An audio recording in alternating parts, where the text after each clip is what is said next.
അങ്ങനെ ലോക എന്ന് പറയുന്ന സിനിമ കണ്ടു.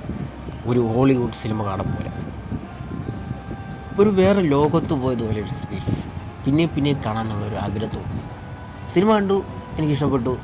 പക്ഷേ ലേറ്റായി പോയി എന്നറിയാം റിവ്യൂ ഇടുന്നത്. പക്ഷേ ഞാനിങ്ങനെ വീഡിയോ ഇങ്ങനെ സ്ക്രോൾ ചെയ്ത് പോയപ്പോൾ എനിക്കൊരു വീഡിയോ വന്നു. ആ വീഡിയോയിൽ അവൻ പറയുന്നത് അവന് സിനിമ ഇഷ്ടപ്പെട്ടില്ല, അതുകൊണ്ട് അവൻ പറഞ്ഞ രീതി എന്തിനാണെന്ന് വെച്ച് കഴിഞ്ഞാൽ, നമുക്കൊരു സിനിമ ഇഷ്ടപ്പെട്ടില്ലെങ്കിൽ ഇഷ്ടപ്പെട്ടില്ലെന്ന് പറയാം. പക്ഷേ ഇവൻ പറയുന്നത് ഇവന് ചാൻസ് കിട്ടാത്ത കാര്യം ഇവനെ പോലുള്ളവന്മാരാണെന്നാണ് ഇവ പറയുന്നത്.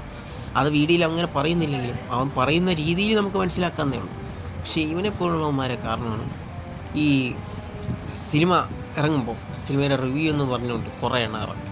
ആ റിവ്യൂയിൽ ഇതേപോലെ കുറേ എണ്ണം കോപ്രായം കാണിച്ച് ഡാൻസ് കളിച്ചും സിനിമ സൂപ്പറാണെന്നൊക്കെ പറഞ്ഞുള്ളവന്മാരെ വളർത്തുന്നതാണ് ഇപ്പോഴത്തെ സോഷ്യൽ മീഡിയയുടെ കാര്യം. എന്ത് പറയാനല്ലേ, പറയാൻ നിന്നാൽ പറഞ്ഞുകൊണ്ടിരിക്കാം.